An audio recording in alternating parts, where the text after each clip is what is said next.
नमस्कार।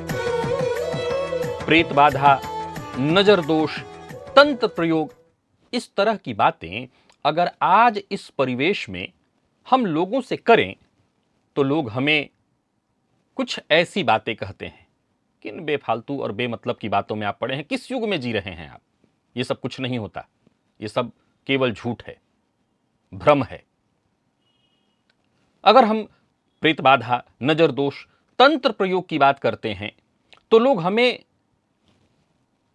ऐसा मानते हैं कि ये व्यक्ति बिल्कुल अनपढ़ गंवार सा है, इसको कुछ भी नहीं आता, इसको कुछ भी नहीं पता। सवाल उठता है कि इस विज्ञान के युग में इस तरह की बातें जब हम करते हैं या कोई करता है तो क्या सचमुच वो गंवार है या ऐसा कुछ होता है या ऐसा नहीं होता?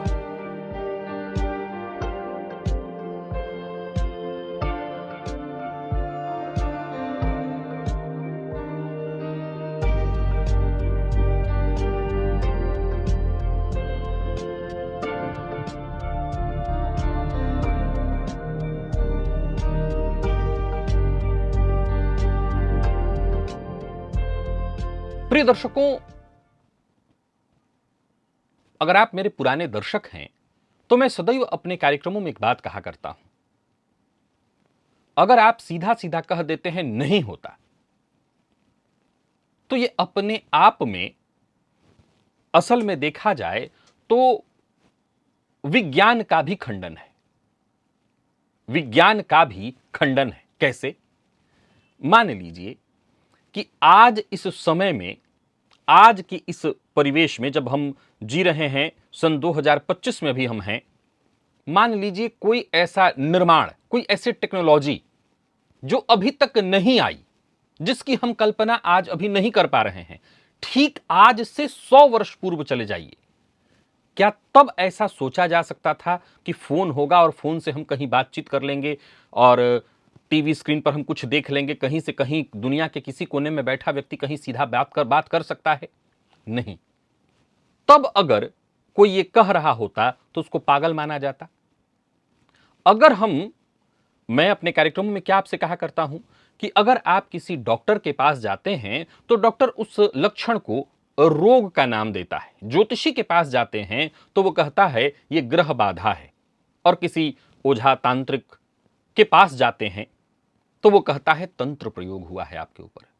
असल में देखा जाए तो तीनों गलत नहीं कह रहे हैं, तीनों अपनी अपनी जगह पर सही हैं, क्योंकि ये विज्ञान ही है, क्योंकि तीनों अपने अपने तरीके से देख रहे हैं। अब यहां समझिए, चूंकि तंत्र मंत्र को आमतौर पर लोग ऐसा मान के चलते हैं कि ये सब फ्रॉड है, झूठ है, तो इसके चलते, और उनको करने वाले लोग भी वो कोई ऐसी वैज्ञानिक पद्धति करते हमें नहीं दिखाई पड़ते। ऐसा नहीं दिखाई पड़ता कि वो कोई पढ़े लिखे सूटेड बूटेड व्यक्ति हैं। अगर कोई सूट बूट वाला व्यक्ति तंत्र प्रयोग कर रहा हो या सभी लोग सूट बूट वाले ही हो जाएं तंत्र प्रयोग करने वाले, तो मैं दावे के साथ कह सकता हूं कि तंत्र प्रयोग होना भी एक ऐसी प्रक्रिया में आ जाएगा जिसको ये आम समाज, ये पढ़े लिखे लोग स्वीकार करने लगेंगे। सवाल उठता है ये होता है या नहीं? क्या आपने कभी देखा है या आपके साथ ऐसा हुआ है कि व्यक्ति बिल्कुल स्वस्थ दिखता है लेकिन अचानक बीमार हो जा रहा है, घर की हर योजना रुकने लग रही है, कोई भी उपाय काम नहीं कर रहा है, घर में कोई भी मांगलिक कृत्य नहीं हो पा रहा है, जब पूजा पाठ कराया जाता है अजीब अजीब घटनाएं घटित होने लगती हैं। अब बाहर हम जाकर के जब बताएं तो लोग कहेंगे किस तरह की दकियानूसी सोच वाले हैं आप, ऐसा कुछ नहीं होता, ये सब आपके मन का भ्रम है, वहम है। क्या ये केवल संयोग है या किसी ऊर्जा का आक्रमण, या यूं कहें कि किसी नकारात्मक ऊर्जा का आक्रमण, प्रेत बाधा के स्वरूप में, नजर दोष के स्वरूप में, तंत्र प्रयोग के स्वरूप में? और अगर ऐसा है तो ये हमला हर किसी पर क्यों नहीं हो जाता? मेरे ऊपर तो नहीं हो रहा है, ये वो लोग कहेंगे। मुझे कोई करके दिखाए, मेरे ऊपर तो नहीं होता। नहीं होता है। पर सवाल उठता है कि क्यों कुछ लोग बहुत शीघ्र प्रभावित हो जाते हैं और कुछ लोग बिल्कुल इतनी जल्दी प्रभावित नहीं होते? प्रिय दर्शकों, यहां एक बात और आपको बताना चाहता हूं कि क्या हमने कुछ ऐसे लोगों के बारे में नहीं सुना जिनको 6-6 गोलियां लगी, वो अभी भी जीवित हैं? और क्या हमने ऐसे व्यक्ति के बारे में नहीं सुना कि बारात में गोली चली और छिटक कर के गोली की कुछ चीजें लग गई और व्यक्ति मर गया? झूठ बोल रहा होगा, वो नहीं मरा हो सकता। 6 गोली लगा व्यक्ति जब जीवित है तो वो व्यक्ति मर कैसे सकता है? नहीं, तर्क और कुतर्क। जब कोई घटना घटित हो रही है, हमेशा यह याद रखा जाना जरूरी है। अब जिसको नहीं मानना उसको जबरदस्ती नहीं मनवाया जा सकता, लेकिन बात असल में, अभी बीते दिनों लगातार मैंने आपको ऊर्जा के बारे में बताया। असल में ये तंत्र प्रयोग, प्रेत बाधा, नजर दोष, ये सब ऊर्जा है। बाकी प्रेत बाधा तंत्र प्रयोग को मैं खुद ही हटा देता हूं, क्योंकि मैं खुद भी ये बात अपने कार्यक्रमों में कहता रहता हूं कि अब तंत्र प्रयोग करने वाले उस तरह के लोग नहीं हैं। जो जानकार थे इसके, अब वो कहीं ना कहीं बहुत सीमित हो गए हैं। वो खुद ही सीमित हो चुके हैं, वो इस दुनिया से खुद अलग हैं। लेकिन नजर दोष, इसे कैसे हटाया जा सकता है? ये सबको लगती है। अब ये अलग बात है कि नजर लगने के लिए आपके पास कुछ हो भी, लेकिन हां, नजर तो लगती है। और मैं ये भी कह सकता हूं कि प्रेत बाधा और तंत्र प्रयोग भी होता है। हां, इसमें जन्म कुंडली की ग्रह स्तुतियां, क्योंकि मैं ज्योतिषी हूं तो इसे ज्योतिष के नजरिए से ही देखूंगा, तो जन्म कुंडली की ग्रह स्तुतियां भी बहुत मायने रखती हैं। कुछ कुंडलियां ऐसी होती हैं जहां जातक जन्मजात बुलेट प्रूफ सुरक्षा कवच लेकर के जन्मा होता है, जहां ये तंत्र प्रयोग बहुत काम नहीं करते। प्रिय दर्शकों, मैं पुनः समझाना चाहता हूं, अगर आप पढ़े लिखे हैं तो बस इतना समझिए, ये तो आप मानते हैं ना कि इस सृष्टि में बहुत सारी चीजें, जो खेल, जो वैज्ञानिक आपको बताते हैं, बात ऊर्जा की करते हैं। इस दृष्टि दोष में, नजर दोष में भी खेल ऊर्जा का ही है। प्रेत बाधा में भी ऊर्जा का ही खेल है और तंत्र प्रयोग में भी खेल ऊर्जा का ही है। ये ऊर्जा है और ये ऊर्जा अपना प्रभाव देता ही देता है। सकारात्मक ऊर्जा का भी प्रभाव हमें देखने को मिलता है और नकारात्मक का भी। जिन जन्म कुंडलियों में केतु और चंद्रमा की युति हो, और विशेष करके कुंडली के 8वें या 12वें भाव में यह योग बन रहा हो, तो ऐसा जातक एक अदृश्य ग्रंथि में जन्मजात ही बंधा होता है और ऐसे लोगों पर नजर दोष, तंत्र प्रयोग, प्रेत बाधा तुरंत दिखाई पड़ जाता है। चंद्रमा जो मन, भावनाओं का और ऊर्जा प्रवाह का कारक है, जब केतु जो कि अनदेखे लोग, पूर्व जन्म और रहस्यमयी वृत्तियों का प्रतिनिधित्व करने वाला ग्रह, इन दोनों का संयोग और ऊपर से कुंडली के 8वें 12वें भाव में जब यह बनता है, तो ऐसी स्थिति में जातक का जो ऊर्जात्मक कवच है, जो हम सबको प्राप्त है, जिस हम रोग प्रतिरोधक क्षमता मेडिकल साइंस की भाषा में कहेंगे, वो ऑलरेडी कमजोर हो जाती है। और परिणाम, बिना कारण डरना, अंधेरे से भय, बार बार डरावने सपने आना, किसी अनजाने अस्तित्व की उपस्थिति महसूस करना। ऐसा चंद्रमा विशेषकर अगर 8वें 12वें में केतु के साथ भरणी, मूल या आश्लेषा नक्षत्र में हो,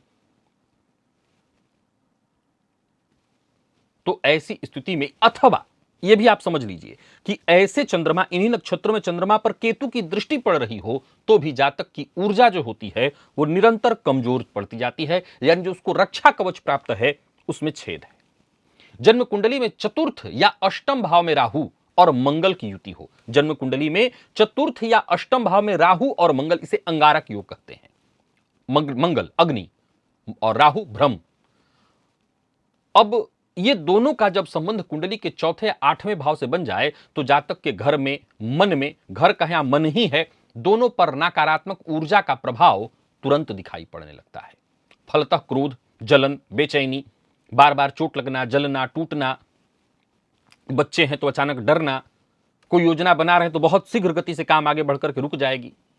विशेष करके यदि राहु आर्द्रा, स्वाति या शतभिका यानी स्वयं के नक्षत्र में हो और तब मंगल से संबंध बनाए, तो नजर दोष और तंत्र प्रयोग सीधा प्रभावी ऐसे लोगों पर होता है। प्रिय दर्शकों, अब यहां फिर से रोकना चाहता हूं और आपको समझाना चाहता हूं। तंत्र प्रयोग की जो प्रक्रियाएं, आप आम कहीं मार्केट में जाएंगे, ऐसे किताब में आपको मिल जाएंगे और आप उनको पढ़ के आपको लगेगा क्या मजाक है। यह वैसा ही मजाक जैसे सिनेमा का एक पात्र कहता है कि बाबा जी किताब बेच रहे थे, 10-10 रुपए में बच्चा पैदा हो रहा है, होने को तो 5 रुपए में हो जाता है। बिल्कुल होता है, होता तो है, मैं खुद अपनी आंखों से देखा हूं, तो मैं तो जानता हूं। लेकिन जो नहीं जाना, नहीं देखा, तो जाहिर सी बात है उसके लिए धोखा और फ्रॉड है। अब यहां समझने की आवश्यकता है। अगर आपकी कुंडली में ऐसी स्थिति है तो सवाल उठता है मेरे साथ ऐसा हुआ तो नहीं, क्या हो सकता है? बिल्कुल हो सकता है।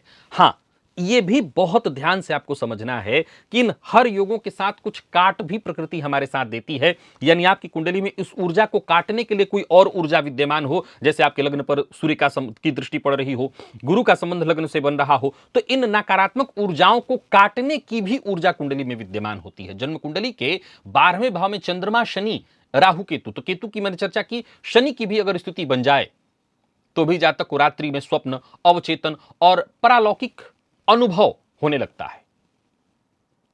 ऐसी स्थिति में राहु, केतु या शनि का कोई भी संबंध या दृष्टि संबंध बन जाए तो ऐसे जातकों को रात्रि में विशेष डर लगने लगता है। नींद में प्रायः आपने कई लोगों को सुना होगा, झटका लगना, डर के अचानक उठ जाना, बिना कारण बेचैनी होने लगना। कई बार तो ऐसे लोगों के मन में आत्महत्या तक के विचार उत्पन्न होने लगते हैं। यह एक अनदेखी स्थिति है जहां जातक को खुद नहीं समझ में आता कि उसके साथ ऐसा क्यों हो रहा है। यह बहुत रेयर है, लेकिन जन्म कुंडली में अगर 4 से अधिक ग्रह नीच राशि में हो जाएं, या जन्म कुंडली में एक ही भाव में शनि, राहु, मंगल की युति लग्न इत्यादि में बन जाए, यह दुर्लभ ही होता है, लेकिन यह भी पिशाच योग कहा गया है, यह अत्यंत घातक है। जन्म कुंडली में 4 ग्रह नीच के हो जाएं, जो रेयर है, अथवा शनि, राहु और मंगल का संबंध लग्न से बन जाए और चंद्रमा कुंडली में पीड़ित हो, जो कि बिल्कुल रेयर है, और ऐसी स्थिति बने तो भी जातक भयंकरतम पीड़ित होता है। उसका जो ऊर्जा रक्षा कवच है, उसका ऑरा फील्ड जो है, वो पूर्णतः दुर्बल हो जाता है। हमेशा याद रखिए, प्रकृति ने हमें सुरक्षा कवच जन्मजात दिया हुआ है, लेकिन फिर ऐसी स्थिति हो तो फिर हर दवा उसके ऊपर फेल होने लगेगी। रोग है, डॉक्टर देख पहले तो रोग ही नहीं पकड़ पाएंगे, और रोग पकड़ेंगे, दवा हो रही है, काम नहीं कर रहा है। ऐसा जातक मंदिर में, साधना स्थल पर या साधना की जगह पर जा रहा है, बेचैनी उसको होने लगेगी। बार बार घर में तंत्र प्रयोग से संबंधित चीजों का मिलना, कई बार लोग कहते हैं मुझे नींबू मिली तो पीला सरसों मिला तो राख तो बाल इत्यादि का मिलना, ऐसा व्यक्ति किसी तांत्रिक की सलाह में भी फंस सकता है। अब यहां यह भी बहुत ध्यान से समझिएगा, अगर यह योग है तो जरूरी नहीं खाली कि आपके ऊपर तंत्र प्रयोग ही हो, यह भी है कि संभवतः ऐसी परेशानियों में पड़कर के आप किसी तांत्रिक के भी शिकार हो सकते हैं। याद रखिएगा, तंत्र शिकार के तरीके में यहां बदलाव दिखाई आपको सुनने को मिलेगा। एक तो हो गया तंत्र प्रयोग से जूझना, और दूसरा तांत्रिक के चक्कर में, अब तांत्रिक अर्थ यहां फ्रॉड के चक्कर में पड़ करके आप अपना धन, समय, परिस्थिति भी गंवा सकते हैं। प्रिय दर्शकों, यदि नौमांश और दशमांश में भी ऐसी स्थिति दिखाई पड़ रही है, तो विशेषकर दशमांश में दिखाई पड़े तो इस तरह के तंत्र प्रयोग, नजर बाधा इत्यादि का प्रभाव कार्यक्षेत्र पर पड़ता है। नौमांश में हो तो पूरे जीवन पर पड़ता है। प्रिय दर्शकों, यह स्थिति क्लिनिकल और साइकोलॉजी से नहीं, बल्कि ऊर्जा साधना और रक्षा कवच से ही ठीक हो सकता है। जन्म कुंडली में शुक्र, राहु या शुक्र, केतु की युति कुंडली के 3, 5वें या 7वें भाव में हो तो यह योग भी भोग के पीछे तंत्र का मार्ग खोल देता है। ऐसा जातक, उसकी स्थिति, अगर कुंडली में ऐसी स्थिति बन रही हो तो ऐसा जातक भी कहीं ना कहीं तंत्र प्रयोग में फंस जाता है। मैं कहना तो नहीं चाहता, लेकिन कई बार, जैसा कि मैंने प्रारंभ में एक पॉइंट उठाया था कि राह चलते भी किताबों में आपको मिल जाएगा, बहुत सारी ऐसी चीजें मिल जाएंगी। कई बार मैंने कई लोगों को सुना है कि महिलाओं के रजो धर्म से संबंधित जो रक्त होता है उसका खिला देना, तो जिनकी कुंडली में शुक्र इत्यादि का ऐसा संबंध है, ऐसे लोगों के ऊपर कामतंत्र, वशीकरण, मोहिनी इत्यादि जो प्रयोग होते हैं, अगर वो कर दिया जाए तो इनके प्रयोग से ऐसे जातकों का विनाश तक हो सकता है। विनाश का यहां अर्थ है पूरी तरह से उनका विक्षिप्त हो जाना, पूरी तरह से उनका विक्षिप्त हो जाना। फिर ऐसे लोग अपने ही परिवार के लोगों से मोह भंग उनका होने लगेगा, उनसे दूर हो जाएंगे, फंस करके किसी के गलत मुंह में फंस करके गलत निर्णय करेंगे। यानी कुल मिलाकर के यह बेहद खतरनाक स्थिति है। अब प्रश्न उठता है, यदि कुंडली में आपके ऐसा योग है तो आज का यह वीडियो आपको डराने के लिए है, नहीं, आपको बताने के लिए है। आप प्रेत बाधा से बच सकते हैं। आप अपनी ऊर्जा को संतुलित करके इस शक्ति को, याद रखिएगा, अगर सामने से मिसाइल छोड़ी जा रही है तो आपके पास भी कोई ऐसी मिसाइल हो कि उसको हवा में ही काट दे। और है, हर इंसान के पास ये शक्ति उपलब्ध हो सकती है कि हवा में ही इसको काट दे, ताकि इसका दुष्प्रभाव हमारे शरीर पर ना पड़े। कैसे? अपनी ऊर्जा को बलि करके। देखिए, जब तक सामने वाला एक ऐसा प्रयोग न करते जहां आपकी ऊर्जा छिन्न भिन्न हो जाए, जो कि हो सकती है, तब तक सामान्य प्रयोगों से आपकी रक्षा हो जाएगी। अपनी ऊर्जा को मजबूत करके। और अपनी ऊर्जा को मजबूत हम कैसे कर सकते हैं? प्राणायाम, ध्यान, साधना, आराधना, अपने इष्ट की आराधना, भुवन भास्कर की आराधना, सूर्य को बलि करना। अपने इष्ट की आराधना से हम अपनी ऊर्जा को मजबूत कर सकते हैं। फिर भी मैं कुछ प्रयोग बताता हूं। अगर आपकी कुंडली में ऐसी ग्रह स्थिति है तो गाहे बगाहे आप इन परेशानियों से जूझेंगे। लौंग, कपूर और घी, इन सबको एक में मिला लीजिए और शनिवार को अथवा अमावस्या को घर के दक्षिण पश्चिम में आपको इसको जला के इसका धुआं करना है और पूरे घर में भी घुमा दीजिए, लेकिन दक्षिण पश्चिम में मुख्य रूप से। सोते समय अपने तकिए के नीचे फिटकरी और नाग केसर, इसको एक कपड़े में बांध करके आप रख सकते हैं। और मैंने एक प्रयोग बताया था, इस पृथ्वी का सर्वश्रेष्ठ मंत्र, वो यहां बहुत काम आता है, भगवान नृसिंह का मंत्र। यह मंत्र अपने आप में इतना श्रेष्ठ है कि इसका कोई काट नहीं, ये हर तरह से आपकी रक्षा करता है। उग्रम वीरम महाविष्णुम ज्वलंतम सर्वतोमुखम नृसिंहम भीषणम भद्रम मृत्युम नमाम्यहम। इस मंत्र को रोज 21 बार पढ़ करके व्यक्ति सोता रहे। जिनकी कुंडली में ऐसा योग है, जिनको डर है, तंत्र प्रयोग इत्यादि, नजर बाधा इत्यादि आपको लग सकती है, आपकी सुरक्षा हो जाएगी। प्रिय दर्शकों, संध्या का प्रयोग जब मैं करता हूं तो गायत्री मंत्र से अपनी जो सुरक्षा कराता हूं, उससे भी आप सुरक्षित रहेंगे। अगर आपके मन में डर है या आपकी कुंडली में यह योग है तो आप फंस सकते हैं, नजर दोष के शिकार हो सकते हैं। यह प्रयोग आप करिए। रामचरितमानस के प्रारंभ में माम अभिरक्षय रघुकुल नायक धृतवर चाप रुचिरकर सायक, ये जो श्लोक है, इससे भी अपना शरीर बांधा जाता है। इसको पढ़ के भी जल हाथ में लेकर के चारों ओर घुमा लीजिए, आप सुरक्षित रहेंगे। तो अगर आपके बच्चे को लगता है कि नजर लग रही है, आपको लगता है, इन मंत्रों को आप याद रखिए। इसके लिए मैं कभी नहीं कहा हूं कि आप किसी तांत्रिक के पास जाइए। नहीं मानना अपनी जगह है, पर मानकर सुरक्षा कर लेने में कोई बुराई नहीं है। बाद में आप जरूर सूट बूट पहन करके उन लोगों के साथ खड़े हो जाइए और कहिए कि यह सब बकवास है, लेकिन अपनी सुरक्षा करने में कोई बुराई नहीं है। तो अपनी सुरक्षा करने के लिए अगर आपको भीतर मानना पड़ता है, मान लीजिए। निसंदेह यह गलत है, क्योंकि आप खुद को सुरक्षित तो कर लिए। मैं कई ऐसे लोगों को जानता हूं। मैं एक समय था, ये सन काफी पुरानी बात है, मुझे याद नहीं आ रहा, विंध्याचल में मैं गया हुआ था। तो विंध्याचल में दुर्गा सप्तशती के पाठ पंडित जी लोग बैठ करके कर रहे थे। तो मेरे साथ शायद गुरु जी थे, तो उन्होंने पूछा कि किसका पाठ चल रहा है। तो मैं क्या नाम लूं, लेकिन हाँ, उस समय उन लोगों ने कहा कि लालू यादव जी का पाठ चल रहा है। तो गुरु जी ने कहा, वो तो कहते हैं कि पोथी पत्रा में आग लगाओ। तो उनका पाठ, अरे नहीं, वो बहुत श्रद्धावान है। कहने का तात्पर्य, आप भी सूट बूट पहन करके बाहर जो करना हो कह लीजिएगा, लेकिन आप इससे अपनी सुरक्षा अवश्य करिए, क्योंकि कई बार ऐसी स्थिति में दवा भी काम नहीं आता। आज के लिए बस इतना, इजाजत दीजिए। पुनः मुलाकात होगी, तब तक के लिए नमस्कार।